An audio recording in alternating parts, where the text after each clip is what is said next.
उत्तम और अनुत्तम में क्या अंतर है? उत्तम कहते हैं जो श्रेष्ठ हो, और अनुत्तम उसको कहते हैं जिससे श्रेष्ठ कोई ना हो। तो शंकराचार्य जी, उत्तम और अनुत्तम में क्या अंतर है? अच्छा, यह गीता में आया है अनुत्तम, मतलब जिसके समान और कोई उत्तम ना हो, उत्कर्ष उत्कृष्ट कर्म और द्योतक।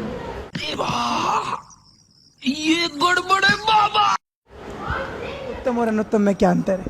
जो उत्तम है वो तो हमेशा सच्चे चरित्र वाला होता है, सत चरित्र वाला होता है। अनुत्तम जो है उससे विपरीत होता है अनुत्तम। ये बड़ी अच्छी बात कही आप। जिसका चरित्र सही नहीं वही अनुत्तम है। गीता जी अध्याय 7 श्लोक 18 में गीता बोलने वाला भगवान अपनी साधना को अनुत्तम क्यों कह रहा है? अपनी साधना अनुत्तम शब्द का अर्थ आप समझे नहीं। वहाँ अनुत्तम शब्द का अर्थ है जिससे उत्तम नहीं हो वो। शब्द का अर्थ है जिससे उत्तम और कोई नहीं हो वो। गीता ज्ञानदाता गीता अध्याय 7 के श्लोक 18 में अपनी गति को अनुत्तम क्यों कह रहा है तथा उत्तम और अनुत्तम का क्या अर्थ? तो यहाँ इन अज्ञानियों से अनाड़ियों से कोई पूछता है कि गीता जी अध्याय नंबर 7 के श्लोक नंबर 18 में गीता ज्ञानदाता अपनी गति को भी अनुत्तम क्यों बताता है? तो कहते हैं उसका अर्थ अनुत्तम नहीं, सर्वश्रेष्ठ मानो, जिससे उत्तम कोई और गति ना हो, जिसको प्राप्त हो जाता है उसके बाद और कुछ जानना शेष रहता, इसलिए इसको अनुत्तम, वो अनुत्तम गति है। मूर्ख बना रहे। चौथी कक्षा के बालक ने पूछ ले, अगर इससे अधिक अच्छी कोई श्रेष्ठ गति नहीं होती, इनकी बात मान ले, तो ये 18वें अध्याय के 62वें श्लोक में कह रहा है कि उसकी शरण मत जा, सर्वभाव से उस परमेश्वर की शरण में जा जिसकी कृपा से तो परम शांति को प्राप्त। श्रीमद् भगवत गीता अध्याय नंबर 7 के श्लोक नंबर 18 में गीता ज्ञानदाता अपनी गति को अनुत्तम क्यों कह रहे हैं? अनुत्तम, तो ये क्या कहते हैं कि अनुत्तम नहीं कह रहे हैं, अनुत्तम का उन्होंने अर्थ बदल दिया। कहते जिससे उत्तम कोई और ना हो वह अनुत्तम कहलाता है। रब फुटे भाग हमारे। ऐसे गुरु मिले हमें। अनुत्तम माने बैड अंग्रेजी में, और उत्तम गुड श्रेष्ठ। कहीं पर बैड लिखा हो किसी सेंटेंस में और उसका अर्थ कोई गुड लिख दे तो कितनी बुद्धि होगी उस इंसान की। क्योंकि अब गीता अध्याय नंबर 7 के श्लोक नंबर 16 से लेकर 19 तक क्या कहा है? आपने गीता खूब पढ़ रखी है, अब सिर्फ एक श्लोक दिखाऊंगा, 7वें अध्याय का 18वां और 19वां 2।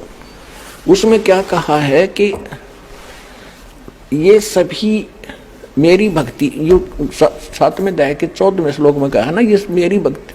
13वें श्लोक में कहा कि ये मेरी भक्ति भी ना करते।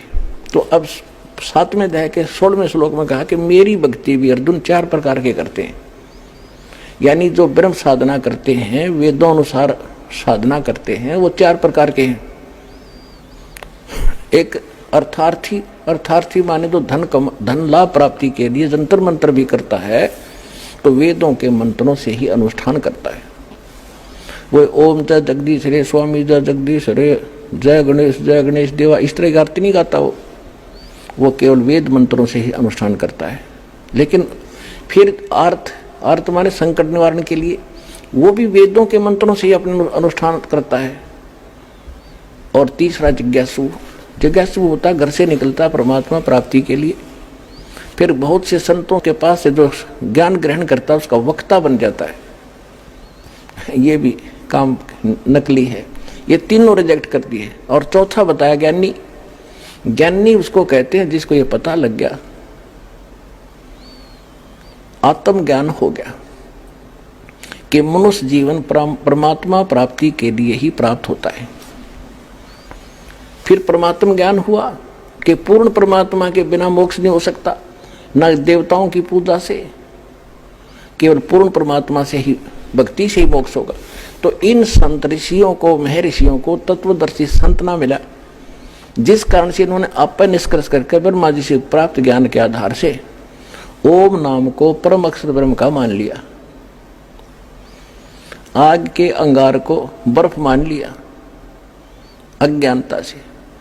तो इन्होंने, ये तो उनको फाइनल हो गया कि मनुष्य जीवन मिला इसलिए है कि मोक्ष हो, नहीं तो इसका यूज नहीं कति व्यर्थ है ये। और फिर ये भी ज्ञान हो गया कि एक परमात्मा की भक्ति करनी चाहिए, अनुपासना ब्रह्मा विष्णु महेश इन देवताओं की भक्ति से बात नहीं बने, ये फाइनल हो गया। तो उन्होंने केवल ओम नाम का जाप और हठ योग जैसे ब्रह्मा जी से प्राप्त हुआ था वो करने लग गए। तो गीता ज्ञानदाता कहता है कि ज्ञानी जो है ना वो मुझे पसंद है, क्योंकि उन्होंने ब्रह्मा विष्णु महेश की पूजा छोड़ दी और ब्रह्म साधना करते हैं, उनको मैं अच्छा लगता हूं, उनके समझ में आ गया। तो अब कहता है कि ये उदार आत्मा ज्ञानी आत्मा है तो नेक, लेकिन इनको तत्वदर्शी संत मिला नहीं जो परम अक्षर ब्रह्म का ज्ञान करा दे, जिस कारण से ये सभी मेरे वाली घटिया गति में स्थित रहे। इसका अर्थ ये बनता है हरियो को न, वो तो अनुत्तम मान सर्वश्रेष्ठ गति, भगवान अपनी गति को अश्रेष्ठ कैसे कहेगा, हरियो कहने लग रहा। अब दिखाता हूं आप।